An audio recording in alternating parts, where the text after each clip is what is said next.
Enel is one of the coolest characters in One Piece, not only because of the way that he acts, but also because of his powers. He has one of, if not the most OP Devil Fruit in the entire series, and a mastery of observation haki. With these abilities, Enel was able to make an entire country call him God. Oda even stated himself that if Enel touched down on the Blue Sea, he would have a bounty of 500 million berries, which by the way is Luffy's bounty after he defeated Doflamingo. And all of this is even more impressive when you consider that he's a pre-time skip character. So let's take a deeper look into what makes Enel so powerful.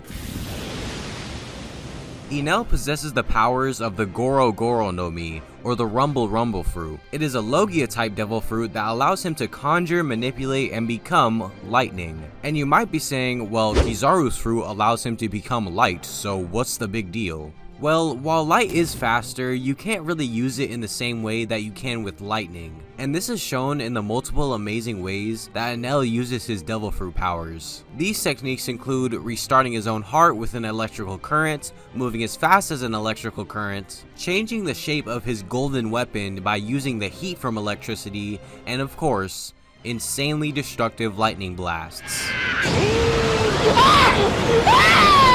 With these techniques alone, he defeated almost all of his opponents on Skypiea with ease. But Enel becomes even crazier when you consider his haki abilities. Using observation haki, or mantra as the Skypieans call it, Enel is able to predict his opponent's attacks. Now, he doesn't necessarily have future sight, but he can amplify his haki with his lightning powers. Enel does this by using the electromagnetic currents in the air to perceive everything around him. This is how he convinced the citizens of Skypiea that he was a god, as if any Skypiean ever talked down on him, he would be able to hear and attack them from miles away. Enel was no slouch either, as he was able to use technology to amplify his powers to the point that they can destroy an entire island. He's also seen to have great proficiency with melee weapons as well, as seen in his fight with Luffy.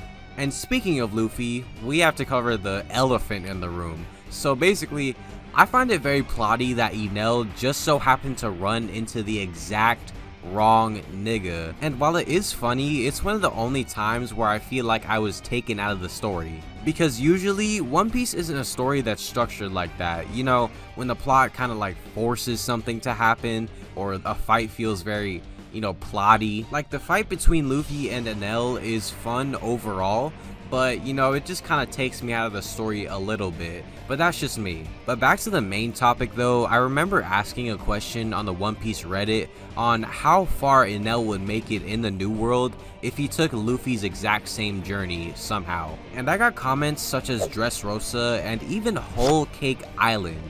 I don't know how he would manage that situation, but it just shows how much hype Enel's name brings and how powerful he is overall. But that's pretty much it for Enel's powers. I know this video is way shorter than my other ones, and you know, I was supposed to do a Bleach video this week, but that was gonna take way longer than I expected, so I kind of crunched out this one at the last second. You can tell by the quality, and you know, bye.